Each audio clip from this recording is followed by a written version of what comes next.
Selamat pagi, anggota jemaat dan simpatisan dari GKI Gatot Subroto Purwokerto. Selamat hari Minggu. Ini adalah ibadah hari Minggu yang dipancarluaskan dari gereja kita, yaitu GKI Gatot Subroto Purwokerto. Bapak Ibu yang dikasihi Tuhan, pada hari Minggu pagi ini, tata ibadah yang kita lakukan adalah tata ibadah yang dilakukan untuk keluarga-keluarga di rumah masing-masing. Tata ibadah sudah kami berikan melalui WA, dan Bapak Ibu bisa mengikuti melalui WA tersebut.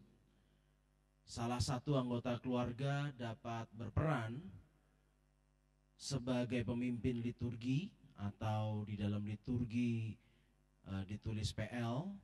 Satu anggota keluarga yang lain juga dapat menjadi pembaca renungan atau PR, dan satu yang lain juga dapat sebagai pembaca Alkitab atau PA. Peran-peran dalam ibadah ini bisa disesuaikan dengan kondisi keluarga masing-masing. Bapak Ibu yang dikasihi Tuhan, di dalam ibadah ini kita juga akan mengumpulkan persembahan untuk Tuhan. Bapak Ibu bisa melakukannya dengan dua cara. Yang pertama, Bapak Ibu bisa menyiapkan amplop persembahan, dan Bapak Ibu bisa memasukkan amplop-amplop uang persembahan itu di dalam amplop-amplop tersebut. Dan nanti pada waktu kita berkumpul bersama-sama, kita akan memasukkan dan membawa amplop itu dan memasukkan ke kantong kolekte yang nanti diedarkan pada waktu ibadah dilakukan bersama-sama. Atau hal yang kedua, Bapak Ibu bisa memberikan persembahan melalui transfer bank atau cara lainnya yang bisa Bapak Ibu lihat di warta jemaat kita. Saat ini mari kita mempersiapkan hati dan pikiran kita untuk memasuki ibadah kita, saat teduh untuk kita semua.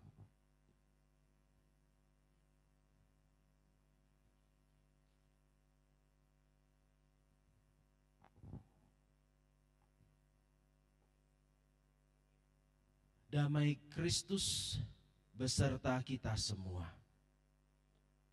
Marilah saat ini kita beribadah bersama-sama sebagai keluarga.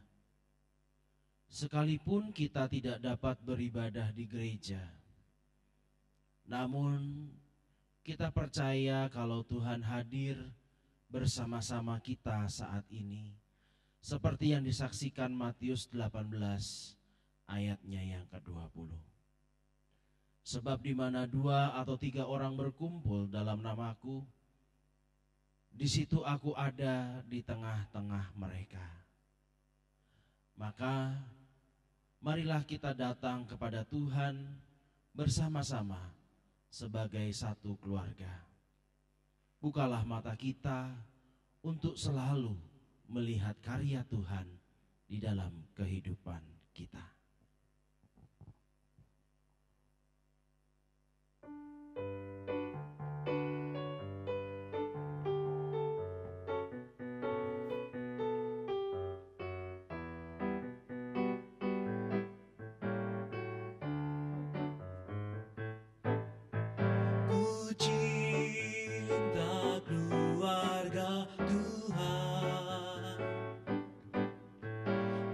Terjalin mesra sekali,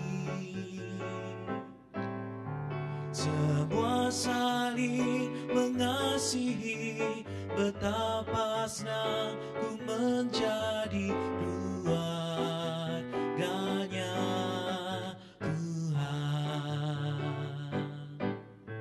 Ku cinta keluarga Tuhan, terjalin mesra pasrah sekali. Semua saling mengasihi, betapa senang ku menjadi keluarganya Tuhan.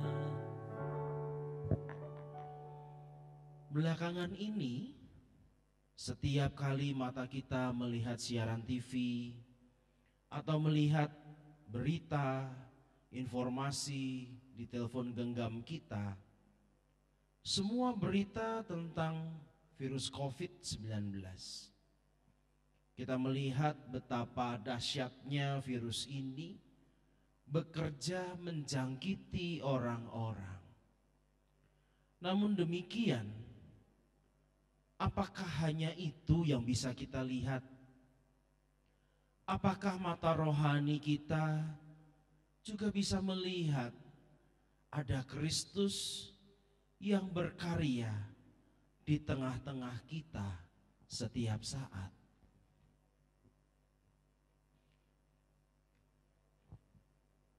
Bapak Ibu yang dikasihi Tuhan, Kristus juga hadir ketika kita beribadah di rumah saat ini. Dalam Ayub 5 ayat 9 tertulis, Ia melakukan perbuatan-perbuatan yang besar dan yang tak terduga, serta keajaiban-keajaiban yang tak terbilang banyaknya.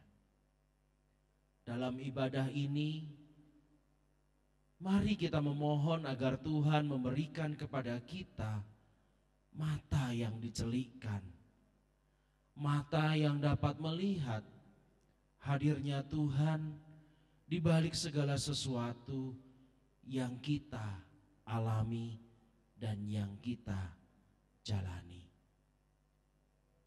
Mari kita satu di dalam doa. Bapa Surgawi, hari ini kami melakukan kebaktian minggu yang tidak seperti biasanya. Namun kami yakin dan percaya dalam situasi seperti ini, kami pun tetap menyembah Allah dalam roh dan kebenaran. Terpujilah nama-Mu yang senantiasa melindungi dan memulihkan kami. Namun kami sadari perbuatan dosa kami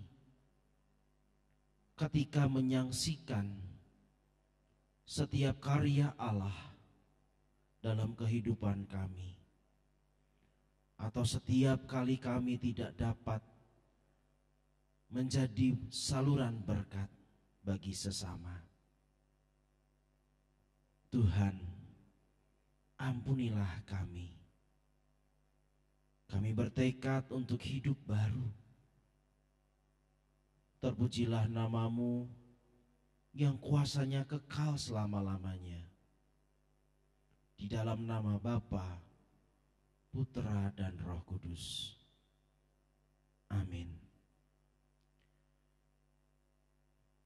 Kita akan bergantian berbalasan membaca Mazmur 23. Tuhan adalah gembalaku, takkan kekurangan aku. Ia membaringkan aku di padang yang berumput hijau. Ia membimbing aku ke air yang tenang. Ia menyegarkan jiwaku. Ia menuntun aku di jalan yang benar oleh karena namanya. Sekalipun aku berjalan dalam lembah kekelaman, aku tidak takut bahaya, sebab Engkau besertaku. Gadamu dan tongkat-Mu, itulah yang menghibur aku. Engkau menyediakan hidangan bagiku di hadapan lawanku. Engkau mengurapi kepalaku dengan minyak. Pialaku penuh melimpah. Kebajikan dan kemurahan belaka akan mengikuti aku seumur hidupku. Dan aku akan diam dalam rumah Tuhan sepanjang masa. Tuhan adalah gembalaku.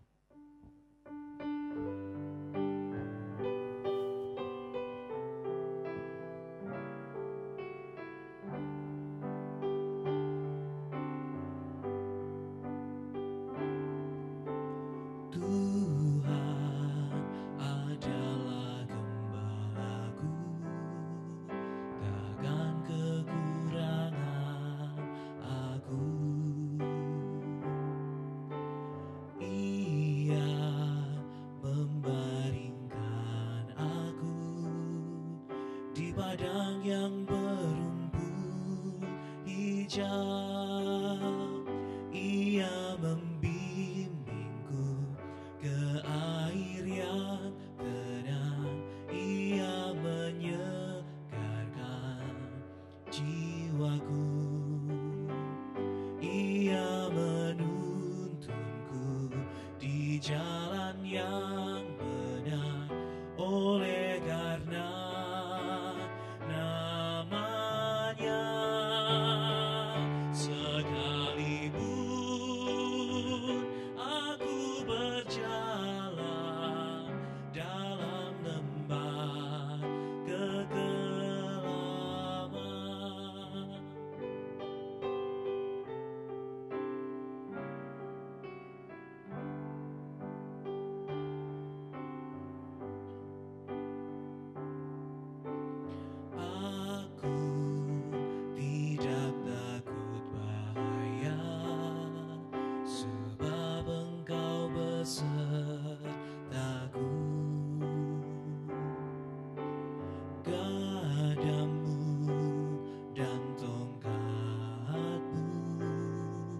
itulah yang menghibur aku, Ia membimbingku ke air yang tenang, Ia menyegarkan jiwaku, Ia menuntunku di jalan yang benar, oleh karena namanya. Sekalipun aku berjalan dalam lembah kegelapan, dan aku pun akan diam dalam rumah Tuhan sepanjang masa.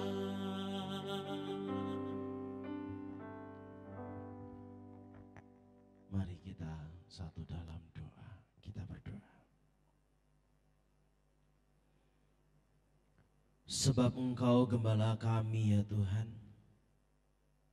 kami percaya perjalanan kami ke depan sungguh dipelihara Tuhan dengan baik. Sebagaimana gembala membimbing dombanya ke padang rumput hijau, supaya terpelihara dengan baik. Maka kami pun mengalami pertumbuhan iman dengan pemberitaan firman Tuhan. Bimbinglah kami Tuhan, agar melaksanakan maksud Tuhan dalam kehidupan kami. Dalam nama Tuhan kami Yesus Kristus, dalam persekutuannya dengan Roh Kudus. Amin.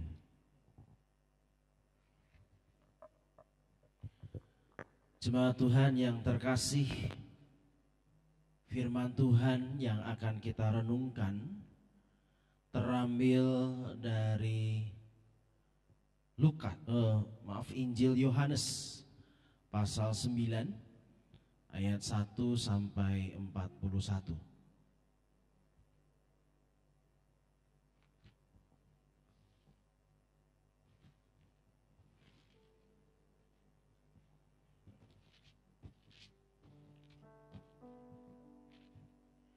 Yohanes pasal 9 ayat yang pertama sampai ayat yang ke-41.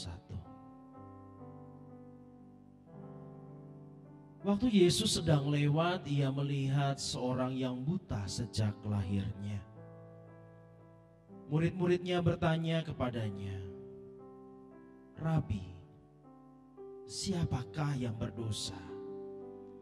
Orang ini sendiri atau orang tuanya sehingga ia dilahirkan buta?"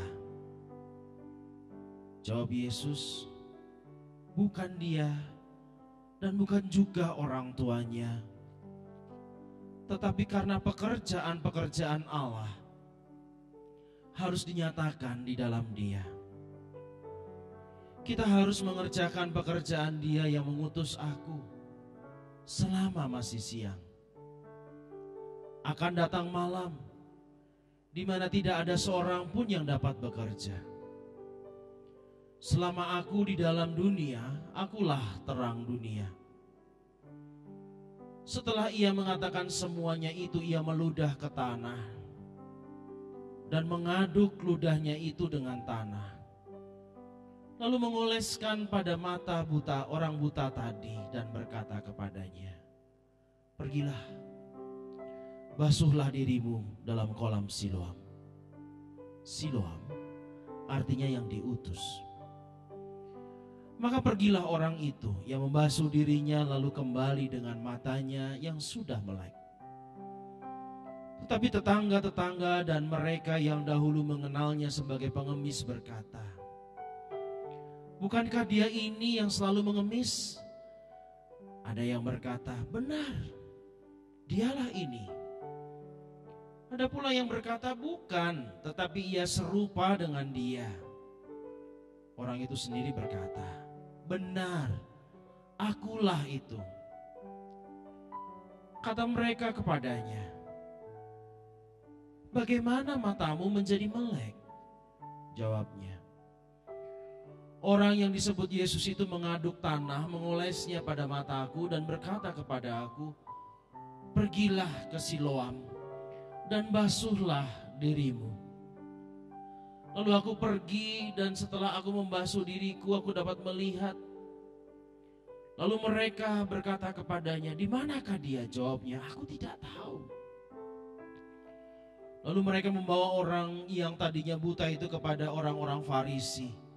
Adapun hari waktu mengaduk tanah, memelekkan mata orang itu adalah hari Sabat. Karena itu orang-orang Farisi pun bertanya kepadanya, "Bagaimanakah matanya menjadi melek?" Jawabnya, "Ia mengoleskan adukan tanah pada mataku. Lalu aku membasuh diriku dan sekarang aku dapat melihat." Maka kata sebagian orang-orang Farisi itu, "Orang ini tidak datang dari Allah, sebab ia tidak memelihara hari Sabat." Sebagian pula berkata, "Bagaimana seorang pendosa Bagaimanakah seorang pendosa dapat membuat mujizat yang demikian?" Maka timbullah pertentangan di antara mereka. Lalu kata mereka pula kepada orang buta itu, "Dan engkau, apakah katamu tentang dia, karena ia telah memelekkan matamu?" Jawabnya, "Ia adalah seorang nabi." Tetapi orang Yahudi itu tidak percaya bahwa tadinya ia buta dan baru dapat melihat lagi. Sampai mereka memanggil orang tuanya dan bertanya kepada mereka, "Inikah anakmu yang kamu katakan bahwa ia lahir buta? Kalau begitu, bagaimanakah ia sekarang dapat melihat?" Jawab orang itu, "Yang kami tahu ialah bahwa dia ini anak kami dan bahwa ia lahir buta. Tetapi bagaimana ia sekarang dapat melihat, kami tidak tahu. Dan siapa yang memelekkan matanya, kami tidak tahu juga. Tanyakanlah kepadanya sendiri. Ia sudah dewasa, ia dapat berkata-kata untuk dirinya sendiri." Orang tuanya berkata demikian karena mereka takut kepada orang-orang Yahudi, sebab orang-orang Yahudi itu telah sepakat bahwa setiap orang yang mengaku dia sebagai Mesias akan dikucilkan. Itulah sebabnya maka orang tuanya berkata, ia telah dewasa, tanyakanlah sendiri kepadanya. Lalu mereka memanggil sekali lagi orang yang tadinya buta itu dan berkata kepadanya, katakanlah kebenaran di hadapan Allah. Kami tahu bahwa orang itu orang berdosa. Jawabnya, apakah orang itu berdosa? Aku tidak tahu. Tapi satu hal yang aku tahu, yaitu bahwa aku tadinya buta dan sekarang aku dapat melihat. Kata mereka kepadanya, apakah yang diperbuatnya kepadamu? Bagaimana ia bisa memelekkan matamu? Jawabnya, telah kukatakan kepadamu dan kamu tidak mendengarkannya. Barangkali kamu mau menjadi muridnya juga. Sambil mengejek mereka berkata kepadanya, engkau murid orang itu, tapi kami murid-murid Musa. Kami tahu bahwa Allah telah berfirman kepada Musa, tetapi tentang dia kami tidak tahu dari mana ia datang. Jawab orang itu kepada mereka, aneh juga bahwa kamu tidak tahu dari mana ia datang, sedangkan ia telah memelekkan mataku. Kita tahu bahwa Allah tidak mendengarkan orang-orang berdosa, melainkan orang-orang yang saleh dan yang melakukan kehendaknya. Dari dahulu sampai sekarang tidak pernah terdengar bahwa ada orang yang memelekkan mata orang lahir dari buta. Jikalau orang itu tidak datang dari Allah, ia tidak dapat berbuat apa-apa. Jawab mereka, engkau ini lahir sama sekali di dalam dosa, dan engkau mau mengajar kami. Lalu mereka mengusir dia keluar. Yesus mendengar bahwa ia telah diusir keluar kota oleh mereka. Kemudian ia bertemu dengan dia dan berkata, percayakah engkau kepada Anak Manusia? Jawabnya, siapakah dia Tuhan, supaya aku percaya kepadanya? Kata Yesus kepadanya, engkau bukan saja melihat dia, tetapi dia yang sedang berkata-kata dengan engkau, dialah itu. Katanya, aku percaya Tuhan. Lalu ia sujud menyembahnya. Kata Yesus, aku datang ke dalam dunia untuk menghakimi, supaya barang siapa yang tidak melihat dapat melihat, supaya barang siapa yang dapat melihat menjadi buta. Kata-kata itu didengar oleh beberapa orang Farisi yang berada di situ, dan mereka berkata kepadanya, apakah itu berarti bahwa kami juga buta? Jawab Yesus kepada mereka, sekiranya kamu buta, kamu tidak berdosa. Tetapi karena kamu berkata, kami melihat, maka tetaplah dosamu. Jemaat Tuhan yang terkasih, demikianlah pembacaan sabda Tuhan. Bapak Ibu yang dikasihi Tuhan, beberapa hari atau minggu yang lalu, V anak saya yang baru umur 7 dan mau 8 tahun ini bertanya kepada saya, Pak, corona itu dibuat sama siapa? Saya tidak langsung menjawab karena saya tahu arah pembicaraannya. Saya menebak dia pasti akan berpikir, kalau saya menjawab corona itu dibuat oleh Tuhan, maka dia pasti akan melanjutkan pertanyaannya, kalau corona dibuat oleh Tuhan, kenapa Tuhan membuat sesuatu yang jahat? Tapi akhirnya saya tidak punya pilihan lain untuk menjawab itu. Tapi bersyukurnya V tidak melanjutkan pertanyaannya. Karena kalau dia melanjutkan pertanyaannya, saya yang pusing. Apa yang harus saya jawab?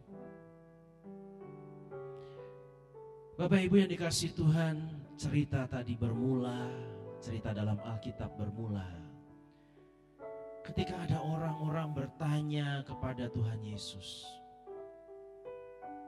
Tuhan, orang ini lahir dari dalam keadaan buta. Salah siapa? Salah siapa Tuhan kalau orang ini lahir dalam keadaan buta? Pada saat itu orang Yahudi tidak berani mengatakan atau tidak mungkin akan mengatakan bahwa Tuhan menciptakan sesuatu yang buruk, yaitu orang yang lahir dalam keadaan buta. Kalau Tuhan tidak marah kepada orang itu, kalau Tuhan tidak marah kepada orang tuanya. Bapak Ibu yang dikasihi Tuhan, sesuatu yang salah di mata manusia, sesuatu yang celaka di mata manusia, sesuatu yang mengakibatkan bencana di mata manusia, sulit untuk kita katakan itu datang dari Tuhan. Itu ada dalam rencana Tuhan. Bagaimana mungkin Tuhan memberikan sebuah rencana kebencanaan dunia yang menteror dan menakutkan? Bagaimana mungkin Tuhan memberikan sebuah rencana yang buruk kepada orang yang buta itu? Tapi persoalannya itu terjadi di hadapan kita. Lalu bagaimana kita menerjemahkan ini? Kepada orang-orang yang bertanya, siapa yang salah? Orang itu atau orang tuanya? Tuhan Yesus menjawab sesuatu dengan sangat luar biasa. Bukan dia, bukan orang itu yang bersalah, bukan. Tetapi ada karya Allah, ada rencana Allah yang akan dilakukan sehingga Allah sendiri yang akan dipermuliakan. Lalu kita bertanya, bukan? Rencana Allah apa yang Allah kerjakan ketika badai COVID-19 ini terjadi? Gereja tutup, saham anjlok, banyak toko-toko kehilangan para pelanggan. Mereka yang bekerja di hotel, urusan pariwisata, semua tidak ada yang berani berangkat. Satu-satunya usaha yang begitu meledak, booming, dan menghasilkan begitu banyak adalah rumah sakit. Apa rencana Allah? Apa karya Allah dalam keadaan ini? Bapak Ibu yang dikasihi Tuhan, mari kita lihat. Apakah Allah masih bekerja ketika satu persatu kita mendengar berita kematian terus bertambah? Bapak Ibu, suatu ketika seorang calon pendeta telepon ke saya. Dia bertanya, "Kak, bagaimana saya harus menjelaskan kepada umat, kepada majelis jemaat bahwa gereja itu akan ditutup untuk sementara waktu beribadah di rumah masing-masing? Kalau itu yang terjadi, bagaimana nanti kalau kemudian umat bertanya, apa dasar teologinya? Bukankah gereja itu adalah sebuah persekutuan umat?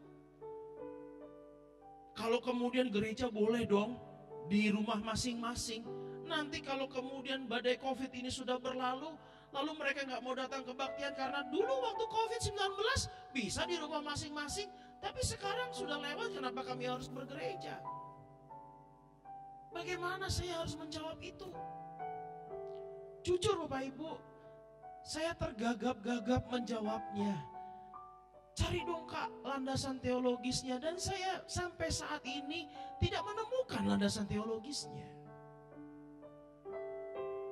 Bapak Ibu yang dikasihi Tuhan, salah satu berkat COVID-19 bagi kita ini adalah mau tidak mau kita harus mendefinisikan ulang apa itu gereja. Siapa kita? Apa tugas kita? Apakah gereja melulu hanya ada dalam persekutuan? Bapak Ibu yang dikasihi Tuhan, cerita berlanjut. Si buta berjumpa dengan Tuhan Yesus. Dan bagaimana caranya Tuhan Yesus menyembuhkan? Dia meludah ke tanah, dia udak-udak tanah itu, lalu kemudian dia mengoleskannya kepada mata si buta. Kenapa dia lakukan seperti itu? Ketika Alkitab ini ditulis, metode ludah orang sakti, metode ludah seorang nabi memang dianggap manjur. Tapi coba Bapak Ibu baca cerita itu dalam pengalaman kita pada saat ini yang mengalami COVID-19. Bayangkan jika Bapak Ibu datang kepada saya dan saya meludah, lalu kemudian saya oleskan ludah saya pada Bapak dan Ibu sekalian. Pasti semuanya akan menjerit, bukan? Karena konon katanya ludah adalah sumber penyakit. Ludah adalah media tempat COVID-19 itu hidup subur di sana. Makanya kita diajarkan untuk kemudian menjaga jarak, tidak bersalaman dan lain sebagainya. Apa makna membaca Alkitab ini dengan kacamata kita zaman sekarang? Bapak Ibu yang dikasihi Tuhan, media apapun juga mampu dilakukan oleh Tuhan karena kuasa Tuhan melebihi apapun juga. Bahkan yang kita anggap sebagai sebuah sumber penyakit pun ternyata dalam kuasa Tuhan mampu untuk kemudian Tuhan ubah menjadi kebaikan. Saya masih percaya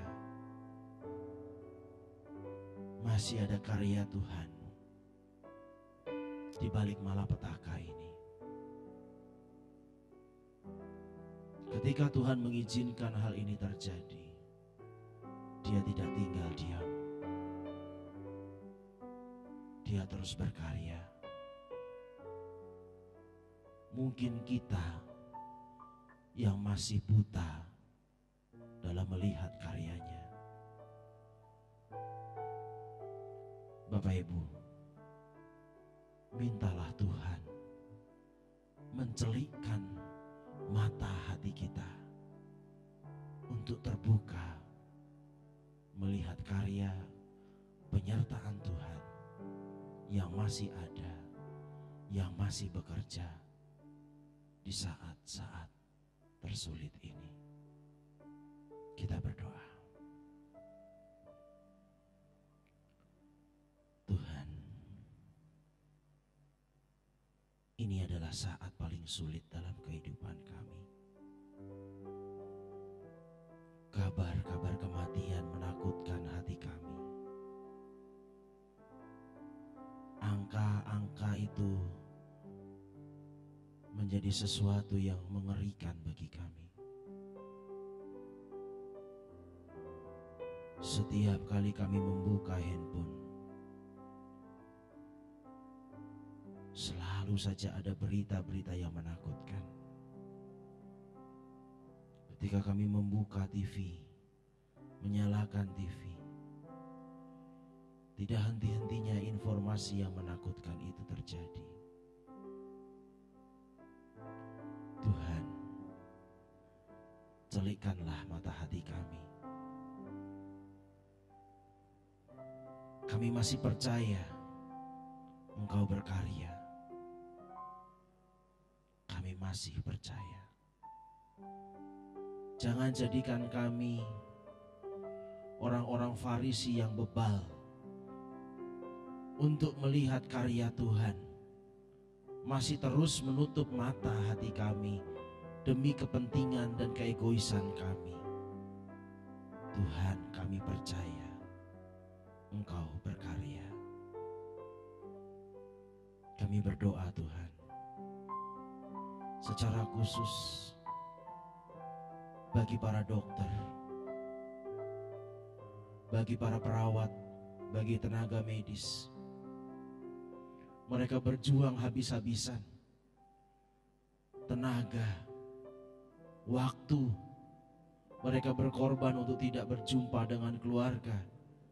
Bahkan mereka mempertaruhkan nyawa mereka. Mampukan kami menghargai karya mereka Tuhan, untuk tidak menganggap sembarangan, tidak menganggap remeh persoalan COVID-19 ini. Mematuhi apa yang pemerintah anjurkan, mematuhi apa yang diserukan kepada kami. Tuhan, 14 hari memang terasa membosankan ketika kami harus terkurung, mengurung diri di dalam ketakutan, di dalam kebosanan, di dalam kejenuhan. Tapi Tuhan, tolong kami supaya kami pun juga dapat melewati ini semua. Karena banyak orang-orang yang merenggang nyawa supaya kami tetap terlindungi dan terjaga. Kami berdoa untuk Pak Presiden Jokowi. Berikan dia hikmat dengan sungguh-sungguh, agar apa yang dia putuskan sungguh menolong kami. Tuhan, kami percaya Engkau terus berkarya. Celikkanlah kami. Demi Kristus kami berdoa. Amin. Bapak Ibu yang dikasihi Tuhan, saat ini di rumah-rumah sedang dilakukan ibadah. Dan jika memungkinkan, ini saatnya Bapak Ibu berdiskusi, berbicara kepada anak, kepada pasangan hidup suami atau istri. Mari Bapak Ibu tanyakan, sharingkan karya Tuhan apa yang sudah dilihat dan disadari di dalam kehidupan hari lepas hari.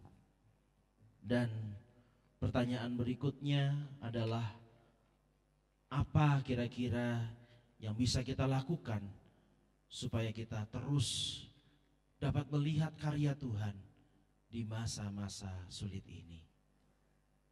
Saya percaya Bapak Ibu akan terus-menerus diberkati oleh Tuhan. Amin.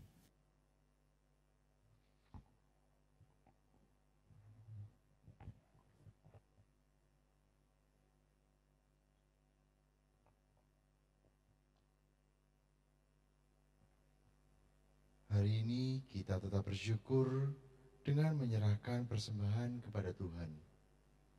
Persembahan yang dikumpulkan akan diberikan ke gereja. Amsal 3 ayat 9-10 mengingatkan kita, muliakanlah Tuhan dengan hartamu dan dengan hasil pertama dari segala penghasilanmu. Maka lumbung-lumbungmu akan diisi penuh sampai melimpah-limpah, dan bejana pemerahanmu akan meluap dengan air buah anggurmu.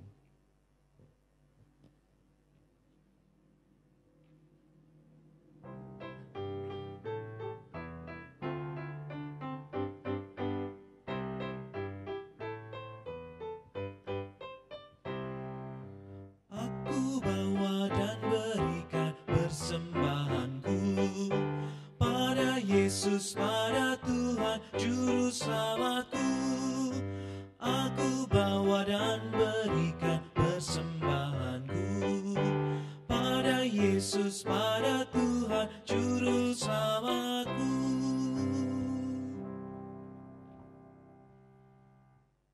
Umat Tuhan, jalanilah hari-hari kita di depan ini dengan ketenangan dan bukan dengan kepanikan. Allah masih bekerja dan terus bekerja. Jalanilah dengan mata hati yang terarah kepada Kristus. Percayalah bahwa Kristus yang menebus kita masih terus berkarya di tengah-tengah kita hari ini. Lihatlah dengan mata iman dan alami betapa ajaib kuasanya, betapa ajaib salibnya bagi saudara dan saya. Tuhan, Kau gembala kami.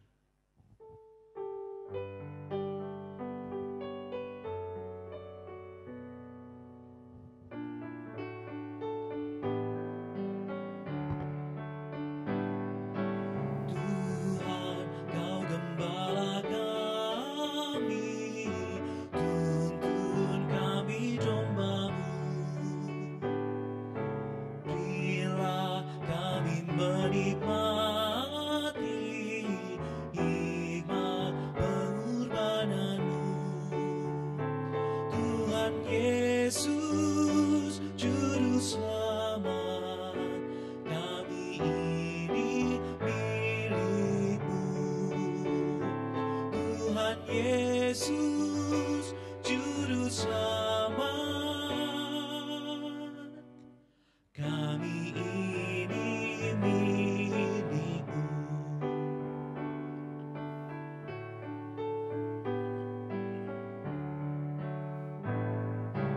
Kau pengawal yang setia, kawan hidup terdekat. Jauhkan kami dari dosa, panggil pulang yang sesat. Tuhan Yesus, Juru Selamat, kami mohon beri berkat. Tuhan Yesus, Juru Selamat, kami mohon beri berkat.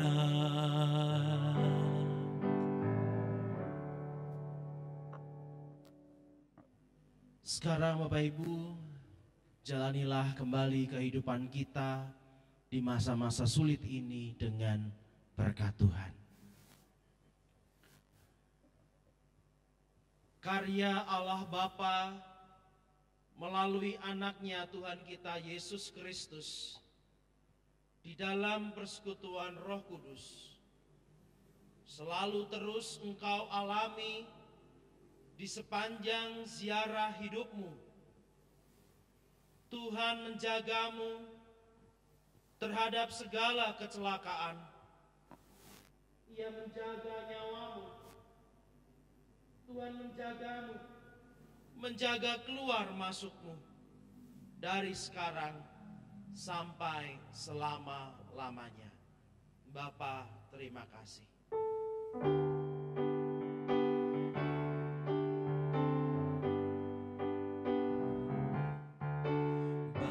Bapa, terima kasih.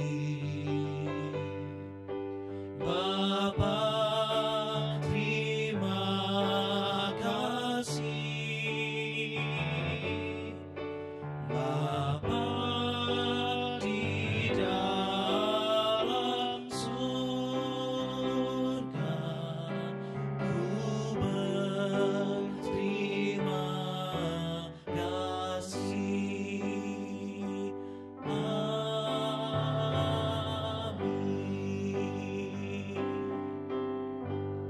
Saat teduh untuk kita semua, dan setelah saat teduh nanti saya akan memberikan beberapa pengumuman.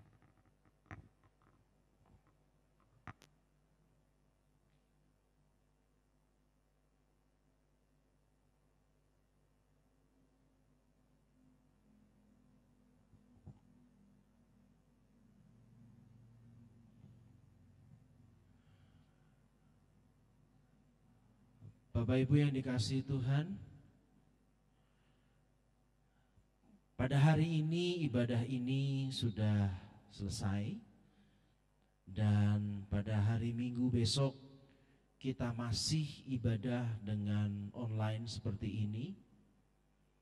Pada minggu-minggu yang akan datang, 3 minggu lagi, 4 minggu lagi, atau 5 minggu lagi, kami masih belum tahu keadaannya bagaimana. Jadi kami tidak bisa memprediksi apakah kita akan kembali beribadah seperti biasa, ataukah bahkan keadaannya mungkin tidak memungkinkan, atau apapun kita tidak tahu. Jadi mohon terus memantau atau mendengarkan atau membaca informasi-informasi yang kami sebar. Bapak Ibu, pada saat ini informasi atau komunikasi yang kami sebarkan kepada jemaat adalah melalui broadcast, melalui media WhatsApp dari nomor saya, dari nomor handphone saya. Oleh karena itu, silahkan Bapak Ibu bisa, yang belum menerima informasi-informasi dari saya, Bapak Ibu bisa menuliskan nama dan asal gereja atau tempat Bapak Ibu berjemaat, atau di GKI Gatot Subroto, atau Bapak Ibu berjemaat di Bajem Wangon, atau di Bajem Bumiayu atau Kemutuk.